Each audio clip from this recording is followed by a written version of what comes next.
I say something, and then it usually happens. Maybe not on schedule, but it usually happens.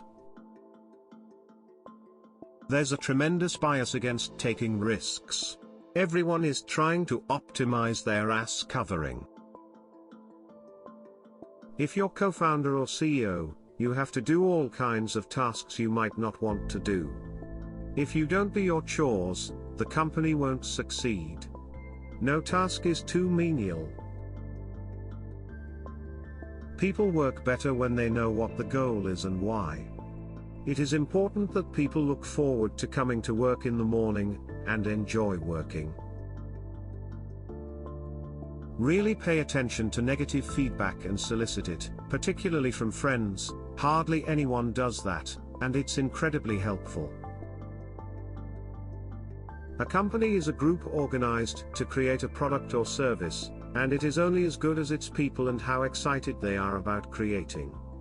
I do want to recognize a ton of super talented people. I just happen to be the face of the companies. Persistence is very important. You should not give up unless you are forced to give up. Failure is an option here. If things are not failing, you are not innovating enough.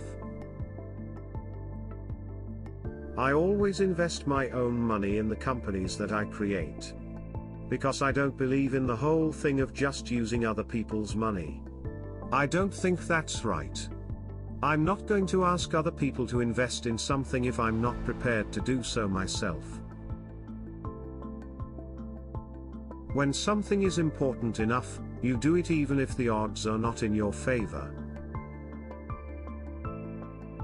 I don't create companies for the sake of creating companies, but to get things done.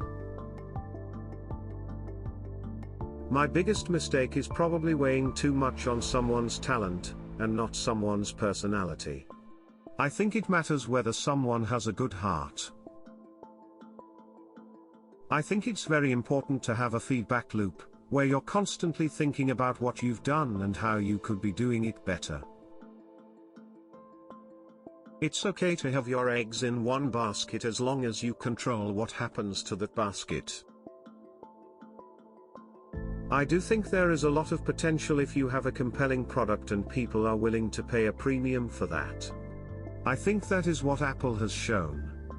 You can buy a much cheaper cell phone or laptop, but Apple's product is so much better than the alternative, and people are willing to pay that premium. Talent is extremely important. It's like a sports team, the team that has the best individual player will often win, but then there's a multiplier from how those players work together and the strategy they employ. I've actually not read any books on time management. Work like hell. I mean, you just have to put in 80 to 100-hour weeks every week. This improves the odds of success. If other people are putting in 40-hour work weeks and you're putting in 100-hour work weeks, then even if you're doing the same thing, you know that you will achieve in 4 months what it takes them a year to achieve. If you get up in the morning and think the future is going to be better, it is a bright day. Otherwise, it's not.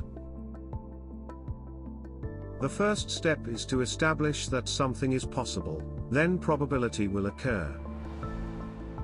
I'm interested in things that change the world or that affect the future and wondrous, new technology where you see it, and you're like, wow, how did that even happen? How is that possible? I think it is possible for ordinary people to choose to be extraordinary. There are some important differences between me and Tony Stark, like I have 5 kids, so I spend more time going to Disneyland than parties. That's my lesson for taking a vacation. Vacation will kill you. I don't spend my time pontificating about high concept things, I spend my time solving engineering and manufacturing problems. When I was in college, I wanted to be involved in things that would change the world. What makes innovative thinking happen? I think it's really a mindset. You have to decide. I wouldn't say I have a lack of fear. In fact, I'd like my fear emotion to be less because it's very distracting and fries my nervous system. Some people don't like change, but you need to embrace change if the alternative is disaster. People should pursue what they're passionate about. That will make them happier than pretty much anything else.